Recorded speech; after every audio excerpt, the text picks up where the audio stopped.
Өнөөдрийнхөө ээлжид яриагаараа шинжлэх ухааны доктор профессор Гамбол огчтойгоо ингээд ярилцах гад ирсэн байна. За ингээд миний өнөөдрийн урилгыг хүлээж авсан Гамбол огчтой маш их баярлалаа. За. Нэгдүгээр юм уу? Оо яг би барай л яачих. За. За тэгэхээр би 1954 онд 64 оны хооронд Аранга аймгийн 10 жилийн сургуулийг дүүргэсэн. Дараа нь одоо Ленинград хотын их сургуульд суралцж тэнд 5 жил сурсан байгаа. За энэ 5 жил сурахдаа би одоо Орос улсын тэр үеийн улсын одоо алдартай багш нараар хичээл залгасан хамгийн азтай хүндээ тооцож явдаг. За ингээд хамгийн тэрнээс Бүлмэнтал Тажикстанд амьдарч яасан Меркин энтергээд алдартай тэм улсуудаар хичээл заалгасандаа би үнэхээр бахархалтай байдгийм аа. Тэгээд би 64 онд одоо Ленинградын их сургуулийг биологи гэдэг мэргэжлээр төгсөж ирсэн. Ингээд одоо 64 онд анх Улаанбаатар хотод их сургуулиан төгсөж ирээд одоо ботаникийн хүрээлэн тэр үеийн одоо биологийн хүрээлэн гэдэг дээр туслах ажилтнаар ирсэн. Ажлын гараагаа хамгийн гараагаа эхэлж байгаа юм нэ. За энэ бол манай хүрээлэн бол биологийн хүрээлэн бол тийм нэг олон хүн байгаагүй, олон эрдэмтэн байгаагүй.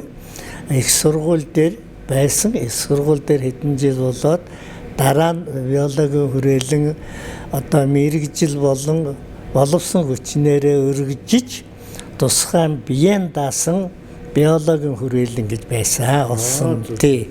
За энээсээ гадна дараа нь бол одоо биологийн хүрээлэн, ботаникийн хүрээлэн гэсэн бие даасан өөрөө биологийн судалгаа явуулдаг дагнсан энэ хүрээлэн ургамлын судалгаа хийдэг ийм хоёр том хүрээлэн болж салсаа.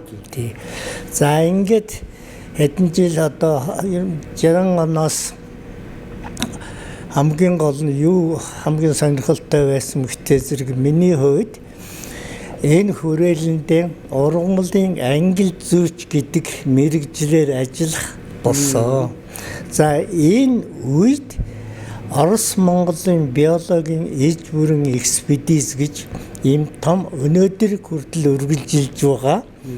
Энэ экспедиц одоо бол үргэлжилж байсан. Одоо өнөөдөр үргэлжилж байна. За энд бол анхнаас нь ахуулаад өнөөдөр хүртэл оролцож явж байгаа. Би одоо бахархдаг. Өөрөөр хэлбэл чиний хэмжээл яаж вэ? За миний ажлын гараа үүсэх энэ явц бол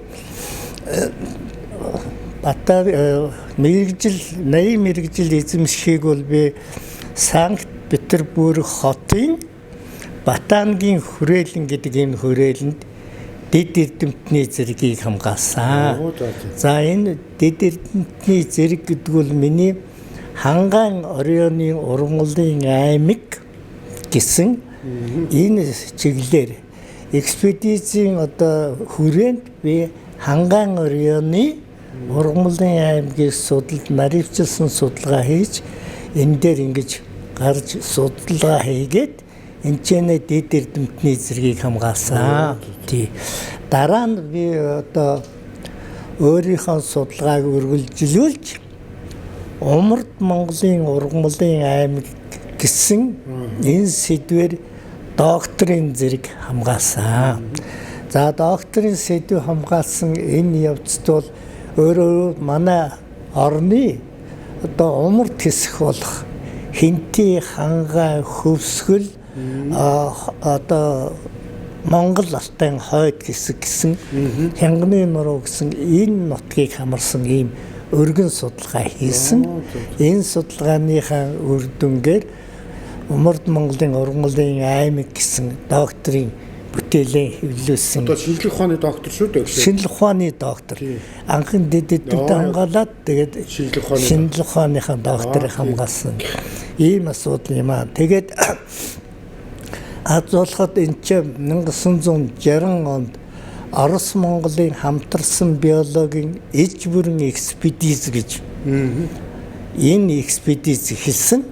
Энэ экспедицийг хамгийн анхан эхлэгдэл оролцсон өнөөдрийн хүртэл бас тодорхой хэмжээгээр оролцож явж байна.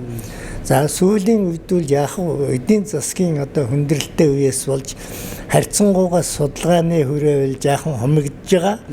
100 одоо манай Оросын нутгаас одоо Эрдэмтэд ирэх нь эдийн засгийн нөлөөнөөс болоод одоо багасж байгаа ийм тохиолдол байна. Гэлээ гэхдээ бас тасрахгүйгээр тодорхой одоо мэргэжил дээр ирээд судалгаа үргэлжлээл явж байгаа. Ийм учиртай юм аа. Амлагдагшаа одоо яг ингээд таны үндсэн мэргэжил бол ингээд ургамлын ангилал зүй гэсэн мэргэжил шүү дээ, тийм ээ. Тэгэхээр яг энэ ургамлын ангилал зүй гэдэг мэргэжлийн маань онцлог яг юуг судалдаг шинжлэх ухаан билээ багшаа? За тэгэхээр ургамлын ангил зүй гэдэг нь жишээ нь тодорхой нутаг дэвсгэр хичнээн зүйл ургамал байна уу? Тэдгээрийн гарал үүсэл нь ямар хамааралтай байна уу гэдгийг наривчлан тогтоодог юм бие даасан шинжлэх ухаан. Жишээлх юм бол ингэж үзэж болно л да. Одоо жишээлх юм бол Монгол орны ургамлын аймаг гэхэд одоо өнөөдрийн байдлаар тийм ээ. Одоо өөрөөр хэлбэл 330-аад зүйл ургамал байна. Зүйлийн хувьд. Монгол орны нутаг дэвсгэр хичнээн том билээ. Энэ ямар учраас ийм цөөхөн байна уу? Англи зүйчд бол ганцхан бий биш шүү дээ. Олон англи зүйчд байгаа. Эднээрүүд бол энэ англи зүйчдүүд энийг судлаад үндсэндээ бэл нэгдсэн үндсэн дүгнэлтийг бол гаргасан байдал нэ. За энэ байдал бол ургамлын энэ англи зүйн судалгаа наривчлан гаргадгийн учир нь одоо жишээ нь ямар орионд ямар ургамал хэдэн зүйлийн ургамал байна уу гэдгийг тодорхой гаргаж өгдөг юм учиртай. Жишээлх юм бол одоо юу гэдгийг хангаан орион хангаан нуруунд хичнээн зүйлийн ургамал байгаа юм. Тэрийг наривчлан гаргаад гарал үүслийн хувьд хаанаасаа тархалтай ургамлууд байна уу гэдгийг. Жишээ нь хинтийн нуруу гэхэд бие даасан том нуруу гэн тийм ээ. Тэгэхэд одоо хичнээн зүйлийн ургамал байна уу? Юу байна уу? Хаанаасаа нөлөөлж тархсан байна уу гэдгийг гарга. Жишээ нь хөвсгөл гэх мэтлэнгийн одоо тархалтын аваад үзэх юм бол хаанаасаа юу байна уу гэдгийг хэдэн зүйл байна уу гэдгийг наривчлан одоо гаргадаг дөрөв англи зүүн онцлог нэ. Ийм учиртай. За багшаа одоо та бол ингээд зөндөө олон судалгааны ажлууд хийгээд энэ англи зүүн чиглэлээр зөндөө олон экспедицэд ингээд явсан байж байгаа тийм ээ. Тэгэхээр бас судалгааныхаа ажлуудын нэг тодорхой бас үр дүн юунуудаасаа бас хуваалцуулах шаа. Тийм ээ. Тэгэхээр ер нь бол манай онлын хувьд манай орны ургамлын аймгийн гарал үүслийн асуудал маш сонирхол татдаг. Эрдэмтэн бүрийн сонирхол татдаг юм учиртай. Энэ яагаад манай энэ орны ургамлын аймгийн зүйлийн бүрдэл харьцангуй бага байна уу гэдэг нь энэ экологийнхаа нөхцлөөс бол ерөөсөө шууд хамаарч байгаа ийм учиртай. Жишээлх юм бол манай орны нутаг дэвсгэртийн Сибирийн тайга юм уу Сибирийн ургамлууд орж ирээд тийм ээ тархаад одоо жишээ нь Монгол орны нутаг дээр ингээд урд талынх нь төгсгөл болоод цаашаа тархаж чадахгүйгээр төгсөж байгаа. Дорнот хэсгээс одоо Дорнот Азийн элементүүд орж ирээд бас төгсгөл болж байна. Баруун талаасаа Иран турааны элементүүд орж ирнэ. Урд талаасаа одоо Төв Азийн гаралтай ургамлууд орж ирээд ингээд. Тэгэхээр олон ургамлын аймгийн уулзуур нутаг гэдэг нь ургамал зөрчилдөх амьдрах чадвар эргэлзээтэй болж эхэлдэг. Өрсөлдөөн бий болно гэдэг. Тэрнээсээ үүдээд ургамал бол тодорхой хэмжээгээр одоо бас цөөхөн байдаг ийм шалтгаан гарна. Гэхдээ хамгийн гол нь манай одоогоор одоо 3000 гаруй зүйл байлгаа боловч энэ судлагдаагүй нутаг дэвсгэр дээрээс өшөө олон болохыг үгүйсэхгүй. Нэмэгдэж байна. Нэмэгдэнэ. Ялангуяа хээрийн судалгааны энэ судалгаа гаргахад бол Орос Монголын хамтарсан экспедиц зүйл маш чухал өөр гүйцэгдсэн гэж. Тэгэхээр ер нь бол хээр судалгааг бол урд 1779 оноос эхэлж Монгол орны нутаг дэсэг дээр судалгаа хийжсэн байдгийг. Тий. Энийх нь одоо ургамлын цуглуулсан сан нь бол одоо жишээ нь Ленинград хотын Ботаникийн институт хадгалаастай байдаг. Тийм учраас ер нь бол Монгол орны ургамлын аймгийг эрт дээр үеэс одоо судалж яасан гэдэг нь үннээс үүдэлтэй. Жишээлх юм бол энэ Пржевальский зээргэн гэдэг байдаг. Тийм ээ? Тэр чин Пржевальский гэдэг адуу судалдаг хүн Монгол орны нутаг дэвсгэр дээр судалгаа хийж явахдаа тэр зээргэнийг олоод аваачаад Ботаникийн институт, Ленинградын Ботаникийн институт аваачаад Эрдэнэтийн багш нартай үзүүлэхэд за энэ бол цоо шин одоо зүйл юм аа гэд тэр хүний нэрээр нэрлэгдсэн байдаг ийм учиртай. Тийм учраас маш дээр үеийн одоо цуглуулга одоо жишээ нь Санкт-Петербург хотын Ботаникийн хүрээлэнд бол байдаг. Тэр хадгалаастай. Тэгээд сүүлдээ өшөө судалгааг өргөсөөр байгаа л энэ одоо биологийн иж бүрэн экспедиц гэдгийн судалгаа үргэлжлэж байгаа явдал нэ. За энд бол одоо олон том эрдэмтэд бол оролцсон судалгаа хийсэн. Үүний нэг нь бол одоо Валерий Иванович Гурубов гэдэг тодорхой номтой, Камильний гэдэг, Козлов гэдэг одоо зөвхөн би англи зүйн хувьд уран судлаач улсуудыг нэрлэж штэ тийм ээ. Тийм том эрдэмтэд бол манай дээрс өөрийнхөө биеэр ирж судалгаа хийсэн юм юу та. Одоо Гурубовын ном гэдэг манайхны одоо ерөөсө ганц барьж бууж байгаа нь одоо Гурубовын ном л барьж байгаа шүү дээ одоогийн байдлаа. Гэхдээ яхаа манай хүмүүсүүдийн эрдэмтдийн гаргасан бүтээлүүд бий. Гэхдээ л хондан таалных нь бүтээл одоо тэр гэдгийг хэн ч байсан Гурубовын номыг ашигладаг тийм ээ. Ийм л учиртай. За миний орж явж байсан баг дотор бол олон сайхан эрдэмтэд өнөхөр ажиллаж ирсэн Губанов гэдэг. Иван Алексеевич Губанов гэдэг том эрдэмтэн. Энэ хүний одоо цуглуулсан материал Москвагийн их сургуулийн одоо тусгай тийм секц болоод Ивановын одоо Гербар гэсэн нэртэйгээр тэн дотроо өөрөөр хэлбэл Монголын ургамлын сан гэсэн жижиг юм санг бий болгоод нээчихсэн юм байгаа. Магадгүй хүмүүсүүд одоо Москва руу их сургууль дээр нь очиод Гербарын сан дээр очиод өөрийнхөө Гербарыг үзэх тийм боломж бол нээлттэй сайхан байгаа. Энэ хүн бол ерөөсөө их хөдөлмөрчүн. Бэдсэн одоо 10 гаруй жил шхол одоо хамт судалгаа хийсэн, хамт явж байсан ийм учиртай. За Камильний гэж одоо бас том эрдэмтэн байна. Одоо миний доктор кандидатыг докторийн ажил кандидатын ажлыг одоо удирдсан ийм том эрдэмтэн байгаа. Тийм миний багш. Ийм улсууд бол одоо байгаа. Харамсалтай хөөрхий тэд маань өнөөдөр бол Тэнгэрийн оронд явсан учраас одоо том бүтээлүүд нь л үлдсэн ийм учиртай. Тэгээд тэднээс хойш бол яг бид нар бол одоо тодорхой хэмжээний бас биеийн даасан судалгаа энэ төр хийхийг оролдож л байна англи зүйн. Одоо манай Ботаникийн хүрээлэн бол маш сайн төвтэй тал бүрийн судалгааг үл хийдэг. Ийм судалгаач бид нар ч гэсэн судалгаагаа хийж байгаа. Тэгээд бид нар бол би чинь одоо энэ Умард Монголын ургамлын аймгийг л одоо судалдгийн хувьд Хянганы нуруу өнтер гэдэг. Тэр судалгааг хийсэн. Тэр судалгаан дээр бол би шинжлэх ухаанд одоо шинэ ургамлыг олсон. За энэ шинэ ургамлаар нь бол гамбалдын удуул гэж дэлхийн шинжлэх ухаанд шинэ ургамлыг нээсэн ийм учиртай. Тийм учраас одоо тэр 3000 гаруй ургамлд нь одоо миний нэртэй ургамл одоо байгаа.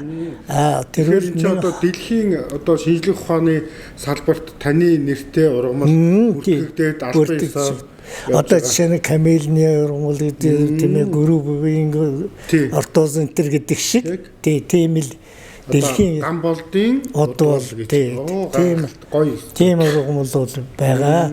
Онцлог нь бол одоо нэг хавар ургамалд орцсон явж байгаа. Тэр өргөжүүлэх наривчлан судалгаа хийвэл бас ареалын хувьд тархацын хувьд бол өргөн болох боломж бол байх ёстой л гэж ингэж үзэж байгаа юм. Тэгээд сүүлийн үед бол яг вэ чи одоо харьцангуйгаар тэтгэврийн нас төхөөд ирэхтэй зэрэг төхөөд ирсэн үедээ нүү. Тэр үедээ бас өөрийнхөө боловсон шавнарыг бэлдээ гэдгээр Улаанбаатарын их сургуульд ургамал судлалын тэнхим гэдгийг бий болгосон. Тэнцээ тэгээд олон сайхан шавнарыг бэлтгэсэн. Одоо миний шавнар маань их сургуульчиг ажиллаж байна, хүрээлэнд ажиллаж байна, хөдөө орон нутгууд чиг ажиллаж байгаа. Ийм учиртай юм аа. Тэгээд явж байна. Тийм байна. Тэгээд багшаа одоо хоёулаа нөгөө ургамал одоо ховор ургамал гэд ярьж байна. Манай орончин өөрөө бас нөгөө ер нь л ургамлын зүйл бас ховортой. Тэгээ ховор эмийн ургамал, ашигт ургамал ихтэй гэд ингээд хоёлоо ярьлаа гэшээ тийм ээ. Тэгээ энэ дээрээс бас яа харахгүй нэг асуулт гарч ирж байна л да. Ер нь бид нэр энэ одоо ховор, ашигт ургамал, эмийн ургамлуудаа ер нь яаж зөв ашиглаж мөн тэрнийхээ нөөцийг яаж зөв хадгалж хамгаалах хэрэгтэй байдаг юм бэ гэшээ. Тий. За энийг тулдвал одоо жишээ нь ашиглах тал дээр ярих юм бол хамгийн нэгдүгээр тухайн ашиглах гэж байгаа ургамлынхаа нөөцийг тогтоох хэрэгтэй. Жишээ нь хэдийн хэмжээний одоо нөөцтэй байна уу гэдгийг тогтоодог. Энэ нөөцийн тогтоодог бие даасан шинжлэх ухаан бий ургамлыг. Энэ шинжлэх ухааны дагуу нөөцийн сайхан гаргах хэрэгтэй. Нөөцийг гаргасан дараагаан бол тодорхой төгөлдөлд гаргаж. Энийг чинь ашиглаж болох юм уу? Ашиглаж болохгүй хамгаалах ёстой юм уу? Ингээд зөндөн тавих ёстой юм уу гэдэг асуудал бол гарч ирнэ. Тэр шинжлэх ухааны үндсэн дээр энэ бүгдийг чинь одоо гаргаад тавьчихнаа. Тэгээд энэ хамгийн гол нь энийг гаргаад тавьчихтай зэрэг тэр дагуугаан ашиглах ёстой. За сүүлийн үед бол яг ер нь манайхан бол ургамлан ашиглах тал дээр нэлээд бас хүч хайж байх шиг байна. Тэгтээ нэг зүйлийг бол анхаарах ёстой. Тухайн ашиглах ургамлынхаа нөөцийг нэгдүгээрт тогтоо. Тэр тогтоосон нөөцийн дагуу ашиглах ёстой юм шиг. Байгалийн ургамлыг ашиглах нь хамгийн чухал боловч энийг яаж одоо байгальдаа сөрөг нөлөө үзүүлэхгүйгээр ашиглах вэ гэдэг асуудлын одоо гол нь болж байгаа юм. Тэгэхээр бид нар яах ёстой зарчмын хувьд бол энэ ургамлаа бол байгаль дээрээс түүх биш тармилжуулж ашиглах иймээс чухал байна. Тэгтээ нэг асуудал байдаг. Жишээ нь байгалийн ургамлын чанар тармилжуулсан ургамлын чанар хоёр харьцангуй бас өөр байдаг. Яагаад тэгэхээр тармилжуулсан ургамал дотор өөрөө шимт хичээлийн бол эмч чанар нь тодорхой хэмжээгээр буурсан байдаг. Тэр чинь өөрийнхөө их нутгаас ондон газар ирэхтэй зэрэг тэрийгэ тасан зохицох нөхцөл бол ховор учраас энэ дээр ийм байдаг. Тийм учраас одоо бас хамгийн гол нь тармилжуулаад ашиглаж байгаа тэр ургамлаа тодорхой эм танчиг байдаг юм уу, хүнсэнч байдаг юм уу хэрэглэхэд тэнд орж байгаа одоо доозыг тохируулж хийх хэрэгтэй. Жинхэнэ байгаль дээр байж байгаа ургамалтайгаа адилхан төвгээд доозоор хийчихвэл тухайн одоо бүтээгдэхүүний амт чанар одоо хүчин чадлууд харьцангуй бага болгодог ийм учиртай. Тийм учраас тэн дээр бол бас тодорхой хэмжээгээр анхаарах хэрэгтэй. Ялангуяа одоо жишээлх юм бол тийм баримтууд байдаг л да. Жишээ нь нэг хэсэг одоо Европ гадаадын орнууд бол манай одоо уламжилт имийн хийсэн бүтээгдэхүүнийг их хэмжээгээр авдаг байсан. Тэгээд одоо жишээ нь өвөр Монголд хийсэн уламжилт им яах вэ? Хүчин чадлын хувьд бол харьцангуйгаараа багавтар байдаг. Тэрний өгөхтэй зэрэг тармил ургамлаар хийдэг. Одоо чинь Хятад болон өвөр Монголынхан бол ерөөсөө байгаль дээрээс байгалаа сүйтгэн гэж байдгүй дандаа тармилжуулаад өөр ашигладаг ийм онцлог ийм сайхан чанартай улс учраас энийгээ дандаа тармилжуулж түүнтэйгээ уялдаад яг тэр эмийн доозыг хийхдээ одоо жишээ нь аривын хийхгүй бол баг хийчих юм бол бас эмийн хүчин чадал багасхыг бас үгүйсэв. Тийм яриа байдаг л да. Жишээлх юм бол баруун Европын эм авахдаа Ар Монголын одоо жишээлх юм бол эмийг авах сонирхол их байдаг юм. Тэр нь ямар учиртай гэсэн хүчин чадны хувьд бол их сайн байдаг. Тухайн өвчнийг ангаахад бол маш чухал их идэвхтэй ач холбогдол өндөртэй байдаг гэж ингэж ярина. Тэр нь эцсийн үр дүн юу хөхтэй зэрэл энэ хүчин чадлын асуудал байдаг ийм учиртай. Тэгэхээр одоо жишээлх юм бол байгаль дээрээс ургамал түүгээд ашиглана гэхэд нэг анхаарах ёстой юу хөхтэй хэдүүд нь ямар эрхтний одоо авах вэ гэдг нь маш чухал. Жишээлбэл манайхан чинь одоо эм үйлдвэрлэж байгаа энэ газрууд чинь тодорхой хэмжээгээр орон нутгийн хүмүүсүүдэд одоо захиалах явдал гарна. Мэргэжлийн улсууд явах бас тодорхой түүх асуудал гарна. Тэгэхээр яадаг үхтэйсэн зэрэг жишээ нь ургамал түүх стандарт бол байх ёстой. Жишээ нь ургамлын үндсийг хизээ түүх үхтэй зэрэг газрын дээд хэсэг нь хагдарч байгаа үед бол төгсдөг. Яагаад тэгэхээр газрын дээр байсан тэр эмч чанарууд нь бүгд нь одоо үндсэндээ цуглана гэдэг. Тэргээр хийсэн тэр үндсээр хийсэн эм бол хүчин чадлын хувьд бол маш сайн байна гэж ингэж ярьдаг. Жишээлх юм бол одоо цэцэг навчийг ашигладаг ургамал хизээ яах вэ гэхтэй зэрэг хагдарсан үед нь биш эд цэцгэлж байгаа энэ үед нь бол тэгвэл тэнцээ бүх одоо юм чанар бол хадгалагдсан байдаг гэдэг ингэж үздэг ийм үнчиртэй юм аа. Тэгэхээр одоо жишээ нь энийг ашиглана гэвэл тэр ургамал түүх стандарт гэдгиймийг л одоо харж үзэх. Энэ бол тэр тэргүй Батааныгийн хүрээлэнд бол одоо ургамлын нөөц судлал гэсэн тийм нэгж байгаа. Одоо тэднийхэн бол юу гэхтэй зэрэг ургамлын нөөцийн асуудлыг л тогтоогоо. За энэ газраас нь бол энэ ургамлыг ашиглаж болох юм байна, энийг ашиглаж болохгүй юм байна, энийг хамгаалах гэхээр наривчсан шинжилгээний үндэстэй гаргаад тавьчих учраас их тийм үнэншил сайтай юм мэдээлүүд байдгаа гэж ингэж хэлмээр тий. Одоо ингээд хоёлаа сая ингээд ургамал хамгаалал ингээд ярьж байгаад эндээс ингээд уялдаад орж ирэхэд одоо даалангуяа үндсээр нь ашигладаг одоо ургамлууд байгаа шүү дээ тийм ээ. Энийг одоо түүж бэлтгэж байгаа хүн ер нь юуг анхаарах ёстой? Одоо ингээ үндсээр нь авна гэдэг чинь тухайн ургамлыг ингээд үндсэндээ устгаад үгүй хийж гэн гэсэн үг шүү дээ. Гэтэл эн чинь ингээ дараа нь тэр ургамлыг бид нэр үлдээгээд цаашид ашиглаад хамгаалаад явах ёстой шүү дээ тийм ээ. Тэгээд энэ дээр одоо өгшөө яах ёстой вэ ер нь? За ер нь асуудлын гол нь бол энэ ургамлыг хамгийн гол нь тармилжуулах хэрэгтэй. Тийм ээ. Тэгээд үндсээр нь тармилжуулахад одоо тухайн ургамлыг юугаар нь одоо тармилжуулах вэ гэдэг асуудал бол гарч. Үрээр нь тармилжуулах юм уу, суулгах цаар нь тармилжуулж олон болох юм уу? Эсвэл тодорхой эрхтнээр нь одоо тармилжуулах ёстой юу? Хамгийн гол нь энийг бол одоо тармилжуулах л маш чухал шаардлагатай юм учиртай. Тэгвэл зэрэг одоо бас манай нутагч нь таримлжиж өгдөггүй тийм одоо ургамлууд бол байна. Тэгээ бид нэр одоо сайн мэддэг бансан бэрүүгээс ахуулаад тийм ээ. Энэ байна одоо өөрөөр хэл мөслийн өмнөх үед нь одоо бий болж ясан. Ийм учраас энийг бол тэр тухайн нөхцөлийг бүрдүүлж өгөхгүй л одоо энэ таримлжуулах боломж бол байхгүй. Манайд бол олон эрдэмтэд тэрийг таримлжуулах гэдэг үсэлтэй. Одоо чинь танай нутагт хингээд нэг дасчимц гээд хүн одоо таримлжуулах гал үтсэн болоогүй. Тэр чинь ер нь онлайн хөөд авч үзүү таримлжуулах маш бага. Тий нөхцөл шаардна.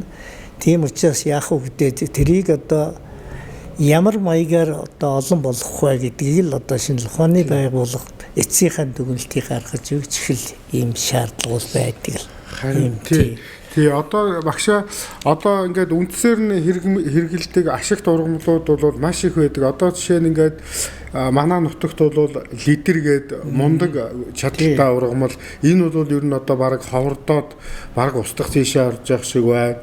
За чихэр өвс бол бас л ховордож байна. За алтан агнуур бол бас л одоо ховорж байна. Тийм ээ. Тэгээд одоо энэ дээр чи ингээд ургамал тармилжуулан хамгаална гэхээр ингээд бас эргээл нөгөө санхүүгийн асуудалтайгаа эргээд холбогддог тийм ээ гэж. Тий. Хамгийн гол нь одоо энэ санхүүгийн асуудал байна. Тэрнээс л тухайн эрдэмтдэл тэр чиглэлээр ажиллах бол бүхэл одоо мэрэгжлийн улсууд тэн дээр байна тийм ээ. Тийм учраас санхүүгийн асуудлыг шийдээд өгөх юм тармилжуулах бол боломжтой. Жишээлх юм бол одоо Монгол алтан хундаг гэдэг ийм цэцэг байдаг. Зүрхэнд сайн гэдэг. Энэ Монголын одоо унган урган бол Монгол алтан хундаг. Тэгэхээр Монгол алтан хундаг гэдэг бол одоо Монгол оронд бол миний судалгаагаар бол 3 газар байдаг.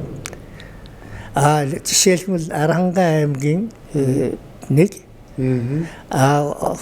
хотод Богд уулын зүүн талд нэг Хөвсгөл аймгийн галт суманд ийм тархастай байсан.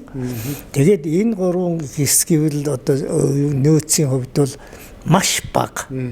Тийм учраас бол зарим нэг нь бол одоо устгаж өгөөсөн. Жишээлх юм бол Богд уулын зүүн талд байсан тэр Монгол алтан хундаг бол одоо тэр тархацын нутаг дээр нь одоо барилга байгуулалт барьсан учраас тэр үл ингээ устдсан. Одоо үндсэндээ бол байгаль дээр бол 2хан газар байж байгаа. Галтад Архан ганцэнхэр сум. Ийм учиртай.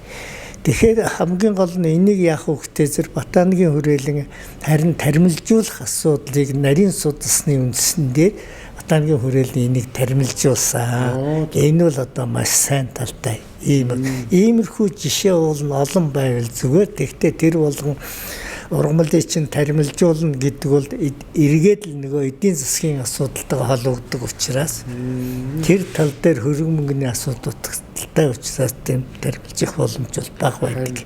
Ийм учиртай. Ер нь бол багшаа одоо тармилжуулчаад тармиллыгаа одоо тэр үйлдвэрлэл энэ юмдаа ашиглаад одоо яг тэр байгалийн унган байдаг нь бол байгальдаа ингээд байж ивэл тэрэндээ гар хөрөхгүйгээр тийм ээ гэж. Хамгийн гол нь тэр чухал. Тий хамгийн гол нь байгаль дээрээ байж явал тэр чигээрээ л байх ёстой юм байна. Тий. За тийм бэ. За тэгэхээр одоо ер нь хамгийн гол нь гоц ашигтай ургамлууд Монголд байхгүй байна. Жишээ нь Төвд Баяг Заваа гэдэг. За. Нэг ургамл бай. Төвдийн өндөрлөгөөс манай нутагт тархсан. Ийм ургамл байна. За би тэр газар нутгийг бол би хэлэхгүй. Тэглгүй яах вэ? Тэрийг хэлдэг учраас би тэр үнд бас тодорхой хэмжээний замчаанд одоо авч ясан хүн байна. Ховор ургамлуудыг нутагт тэнцээ тийм байна, энчээ ийм байна гэж одоо дийлэх асуудал бол байж болохгүй маа гэдэг юм. Тэрний чинь дагуу ашиглаж байгаа ургамлууд хүмүүсүүд тэрний дагуу очиод түүчтэй. Хайж олоо. Тийм учраас энэ бол нууцгаа байх ёстой. Шинэ ухааны байгууллага тэр тал дээр юм бол чухал анхаардаг ийм учиртай юм аа. За гамбалдагшаа одоо энэ эмийн ургамлын одоо судалгааны одоо өнөөдрийн төвшин ер нь ямар хөө явж байна? Энэ талаар бас хоёулаа ингээд бас жоохон дэлгэрүүлээд цугсан ярил. За ер нь эмийн ургамлын талаар ер нь нарийн судалгаа бол хийдэг байдаг. Ах зүй тэнцээ одоо өөрөөр ашиглах талын асуудал бол хамгийн чухлаар тавигддаг. За эмийн ургамлыг одоо жишээлх юм бол яах вэ гэдэг тал дээр яаж ашиглах вэ гэдэг тал дээр энэ дээр бол хамгийн ургамал байгаль дээр байгаа эмийн ургамлыг түүгээд одоо бүтээгдэхүүн хийхэд ямар одоо анхаарлыг төвлөрүүлэх вэ гэдэг асуудал бол хамгийн чухал. Тэгэхээр өөрөөр хэлбэл эмийн ургамлыг ашиглахын тулд нэгдүгээр нөөцийн наривчлсан тогтоох хэрэгтэй. Ямар одоо им танд орж байна уу гэдгийг наривчлан гаргах хэрэгтэй. Энэ бол одоо уламжилт имтэй холбоотой. Уламжилт имийн энэ чиглэл дан ер нь ургамлаар үндсэн нэмэлт бүтцсэн байдаг шүү дээ, тийм ээ. Тийм учраас энэ тал дээр бол маш чухал асуудал хандах ёстой юм.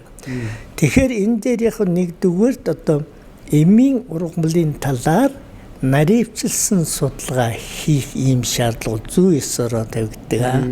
За энэ судалгаа бол үндсэндээ бол юунд дээр чиглэгдэх үү гэхээр эмийн ургамлын нөөцийн асуудлыг хамгийн чухал тавих ёстой. Нөөцийн асуудал. Хоёрдугаар энэ эмийнхээ ургамлыг одоо тармилжуулж болох юм уу, гүм үү гэдгийг энэ талаар. Гуравдугаарт энэ эмт ургамлыг одоо таньж мэдэх тийм боловсон хүчнүүдийг л бий болох асуудал бол хамгийн бэлдэх тийм ээ. Бэлдэх асуудал бол хамгийн чухлаар тавигддаг. За энэний нэг жишээ бол одоо сүүлийн үед бол эмийн ургамлын нөөц судлалын талаар одоо жишээ нь шин ангаах ухаан их сургууль дээр тодорхой одоо төлөвлөгөөтэй хичээл явагдаж тусгай тэнхим бол байгуулагдсан байгаа. Энэ тэнхимийн гол зорилго юу гэхээр одоо эмийн ургамалтай холбоотой ер нь эмтэй уламжилт эмтэй холбоотой тэр бүтээгдэхүүнийг гаргахад тэр ургамлын одоо чанар ямар байна уу, яах ёстой, нөөц нь ямар байх вэ, ямар дистралаар одоо ашиглах ёстой гэдгийг наривчлан судалгаа хийдэг юм би болсон. Энэ дээр бол бас тодорхой хэмжээний эрдэмтэд багчилж байгаа наривчилсан тэр битийхэл эмийн ургамлын одоо эсийн төвчөнд судалгаа хийх багш нар тэнд байна. Одоо жишээ нь энэ эмийн ургамал ямар ачааллуудтай, ямар хүчин чадалтай байх юм, ямар өгөөжтэй байх вэ гэдгийг бодож байна. Тэр ургамлын нөөцийн асуудлыг одоо тогтоож явах бас эрдэмтэн тэнцээ бас багчилж байна. Гэх мэтлэн тэгээд энэ бол цаашдаа бол энийг бол сургаж байгаа оюутан сурагчдаа дадлагжуулах асуудал, тань мэдгийн талаар тайлбарлах асуудал энэ чиглэлээр л дөрвтэй ажил хийдэг явж байгаа гэж ингэж ойлгож байна. Ер нь агшаа одоо ингээд энэ боловсон хүчин судлаач гэснээс ер нь л одоо ингээд ургамлаа таньж мэддэг болоод ингэсэн хүн бол тухайн ургамлаа бас хайрлж хамгаалах тал дээр хүртэл одоо ингээд давхар мэдлэг орлоод явна шүү дээ багш тийм ээ. Тэгэн шүү дээ. Өөрөөр хэлбэл тухайн ургамлаа хайрлах нь чухал боловч бас ашиглах нь бас чухал. Энийг сайхан тэнцвэржүүлж ашиглах ёстой. Өнөө туглын зураа жихийн нийцээхгүй хичээр энийг л байгаль дээр байгаа юм ашиглахгүй харамлаад байхтай биш. Ашигла стандартын дагуу зөв зөвхөн ашиглаа л гэсэн энэ санааг хэлэх гэж байна. Үр шимийн хүртэж. Тий. За өнөөдрийн яриа их сайхан боллоо. Сайхан яриа өрнүүлээ агшаа. За тэгээд миний урилгыг хүлээж авсан Ганболд агштай маш их баярлалаа. Таныхаа цаашдын эрдэм судлалын ажилд өндрөөс өндөр амжилт хүсье агшаа. За ерөөл Батаршгуулдгаа маш их баярлалаа. За